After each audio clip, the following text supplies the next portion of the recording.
भारत की जनगणना जो दुनिया में अपनी तरह का सबसे बड़ा काम है, उसका पहला चरण जल्द ही शुरू होने वाला है। तो चलिए आज ये समझने की कोशिश करते हैं कि इस महागणना की नींव रखी कैसे जाती है।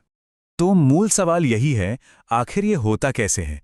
इतने विशाल देश में हर एक घर तक पहुंचने का तरीका क्या है? ये एक जबरदस्त चुनौती है और इसका जवाब छिपा है एक बहुत ही स्मार्ट सिस्टम में। देखिए, इस पूरे काम को आसान बनाने के लिए देश को पहले राज्यों में बांटा जाता है, फिर जिलों में, और फिर जिलों को शहरों और गांवों में। ये बंटवारा तब तक चलता रहता है जब तक हम सबसे छोटी, सबसे जरूरी इकाई तक नहीं पहुंच जाते, जिसे कहते हैं HLB। और बस यहीं से भारत की महागणना की असली कहानी शुरू होती है। इसकी पूरी नींव इसी छोटी सी लेकिन सबसे महत्वपूर्ण इकाई पर टिकी हुई है। तो ये पहली इकाई है HLB, जिसका पूरा नाम है हाउस लिस्टिंग ब्लॉक। इसे ऐसे समझ सकते हैं कि ये इस पूरी गिनती वाली पहेली का सबसे पहला और सबसे जरूरी टुकड़ा है। तो ये HLB आखिर है क्या चीज? देखिए, आसान भाषा में कहें तो ये एक छोटा सा तय किया हुआ इलाका है जो एक सरकारी कर्मचारी यानी प्रगणक को दिया जाता है, और उसकी जिम्मेदारी होती है कि वो उस इलाके के हर एक घर, हर एक इमारत की जानकारी इकट्ठा करे। ये देखिए, ये वाकई दिलचस्प है। स्क्रीन पर जो नक्शा दिख रहा है, ये वही नक्शा है जो एक प्रगणक को मिलता है। ये कोई आम नक्शा नहीं है, ये उनका पूरा कार्यक्षेत्र है। इसमें हर गली, हर मोड़ होता है ताकि ये पक्का हो सके कि कोई भी घर गलती से भी छूट ना जाए। अब जैसे ही ये नक्शा हाथ में आता है, प्रगणक का काम शुरू हो जाता है। लेकिन रुकिए, गिनती शुरू करने से पहले कुछ बेहद जरूरी कदम उठाने होते हैं। तो सबसे पहले प्रगणक अपने ऐप से ये नक्शा डाउनलोड करता है। इसके बाद वो अपने सुपरवाइजर के साथ पूरे इलाके का अच्छी तरह से दौरा करते हैं, और इस दौरे का मकसद सिर्फ एक है, ये पक्का करना कि कोई भी इमारत, कोई भी झोपड़ी उनकी नजरों से बच ना पाए, इससे पहले कि एक भी सवाल पूछा जाए। और यहीं पर सबसे बड़ा नियम सामने आता है, कवरेज। मतलब हर जगह पहुंचना 100% होना चाहिए। उनके HLB में एक भी इमारत छूटनी नहीं चाहिए, चाहे वो कितनी ही छोटी हो या कितनी ही दूर क्यों ना हो। एक सटीक जनगणना की बुनियाद यही है। अच्छा, HLB तो समझ आ गया। अब जरा और जूम इन करते हैं और एक और जरूरी चीज को समझते हैं, परिसर। इसकी सही सही पहचान करना बहुत जरूरी है। तो परिसर का मतलब क्या है? परिभाषा के हिसाब से ये किसी इमारत या अपार्टमेंट से जुड़ी हुई जमीन और उसकी साझा जगह होती है। अब सुनने में तो ये बड़ा आसान लगता है, लेकिन जमीनी हकीकत में यहीं पर सबसे ज्यादा कंफ्यूजन होती है।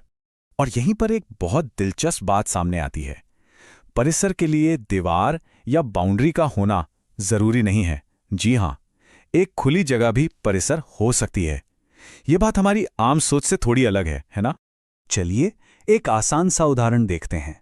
ये एक घर है जिसके चारों ओर एक साफ सुथरी बाउंड्री वॉल है। ये एक क्लासिक परिसर है। इसे पहचानना सबसे आसान काम है। लेकिन अब इन तस्वीरों पर नजर डालते हैं। एक तरफ एक ऐसा घर है जिसकी कोई चारदीवारी नहीं है, फिर भी ये एक परिसर है। और दूसरी तरफ एक झोपड़ी है जिसके चारों ओर पेड़ों और झाड़ियों की कुदरती बाड़ है, और हाँ, ये भी एक परिसर है। इससे ये बात बिल्कुल साफ हो जाती है कि परिसर का मतलब सिर्फ ईंट की दीवारों से नहीं होता। तो प्रगणकों के लिए सबसे बड़ी सीख यही है कि सिर्फ दीवारों को देखकर फैसला नहीं करना है। ध्यान इस बात पर देना है कि उस जगह का इस्तेमाल कैसे हो रहा है। सही पहचान की असली कुंजी यही है। तो अब सवाल उठता है कि इन छोटी छोटी बातों पर, इन डिटेल्स पर इतना ध्यान देना आखिर जरूरी क्यों है? HLB और परिसर की सही पहचान के असली मायने क्या है? देखिए, इस सटीकता के मायने बहुत बड़े हैं। यही सुनिश्चित करता है कि कोई भी, एक भी इंसान गिनती से बाहर ना रह जाए। इसी डेटा से यह तय होता है कि किस इलाके को कितने स्कूल चाहिए, कितने अस्पताल और कितनी सड़कें बनेंगी। यहां तक कि चुनावों में सीटें भी इसी आधार पर तय होती हैं। मतलब जमीन पर किया गया एक एक छोटा काम सीधे सीधे देश के भविष्य को आकार देता है। भारत की जनगणना, जरा सोचिए, दुनिया के सबसे बड़े कामों में से एक। लेकिन ये सब शुरू कहाँ से होता है? दो बहुत ही मामूली लगने वाले शब्दों से, भवन और मकान। आज हम इन्हीं के बीच का फर्क समझेंगे। तो सारी कहानी शुरू होती है इन दो शब्दों से, भवन और जनगणना, मकान। सुनने में तो बड़े सीधे साधे लगते हैं, है ना? लेकिन यकीन मानिए, एक सही गिनती की पूरी नींव इन्हीं की परिभाषाओं पर टिकी है और फील्ड पर सबसे ज्यादा कंफ्यूजन भी यही होता है।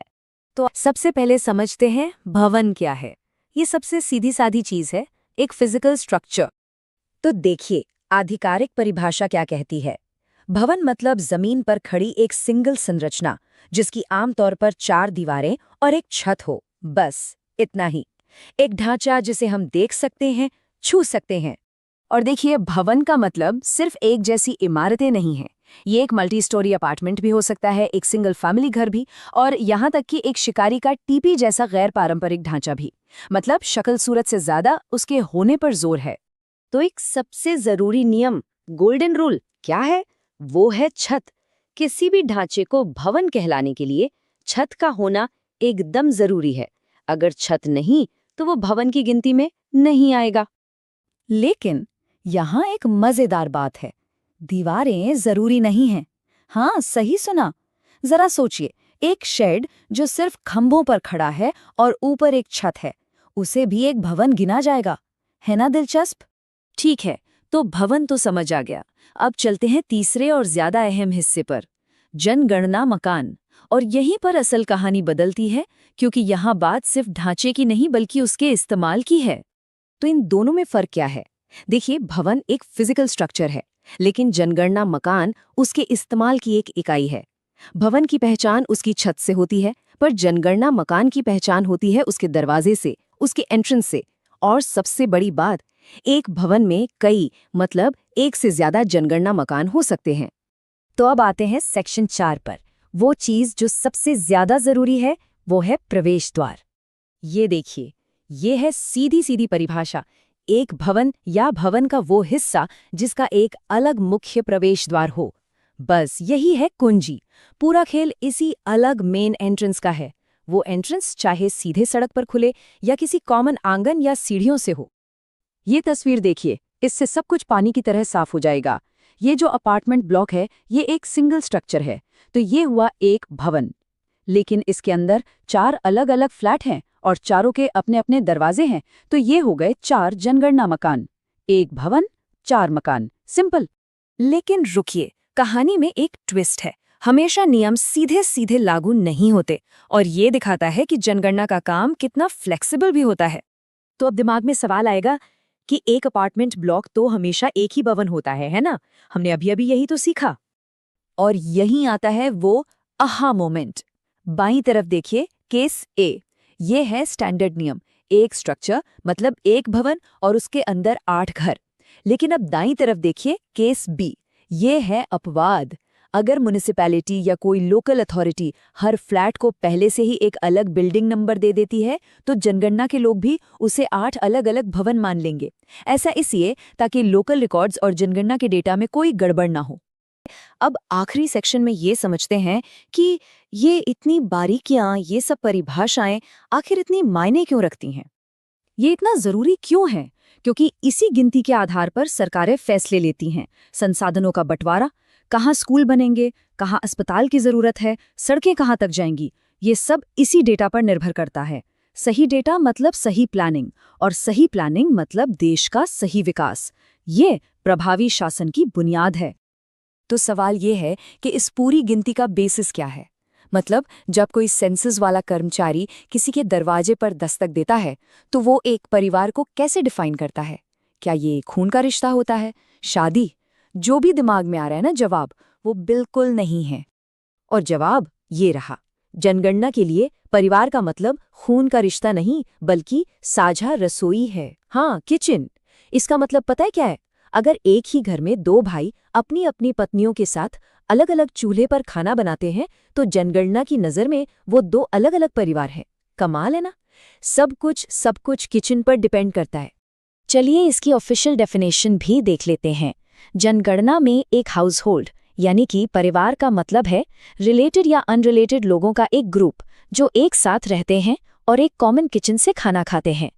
इसमें ध्यान देने वाली बात है अनरिलेटेड शब्द, यानी जिनका कोई रिश्ता ना हो। और सबसे जरूरी हिस्सा, एक कॉमन किचन। यही वो चाबी है जो सब कुछ तय करती है। ठीक है, तो अब जब ये किचन वाला नियम समझ आ गया है, तो आगे बढ़ते हैं। अब गिनती की 3 बेसिक यूनिट्स को समझना जरूरी है। बिल्डिंग, सेंसस हाउस और हाउस होल्ड। इन्हीं तीनों से पूरी गिनती का ढांचा तैयार होता है। तो इन तीनों में आखिर फर्क क्या है? देखिए, बिल्डिंग तो हो गई एक पूरी की पूरी स्ट्रक्चर। अब उस बिल्डिंग के अंदर हर वो हिस्सा जिसका बाहर से अपना एक अलग दरवाजा है, उसे कहते हैं सेंसस हाउस। और फिर उस सेंसस हाउस के अंदर हर वो ग्रुप जो अपना किचन शेयर करता है, वो है एक हाउस होल्ड।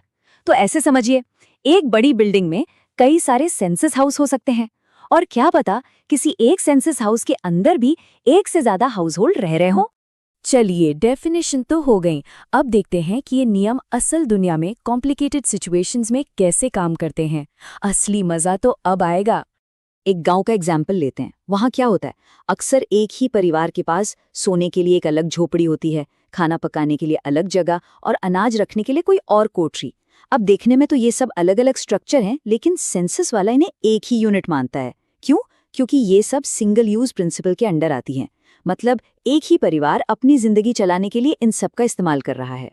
तो इसे ऐसे समझ सकते हैं, जनगणना करने वाला असल में लोगों को नहीं बल्कि किचन को गिन रहा है।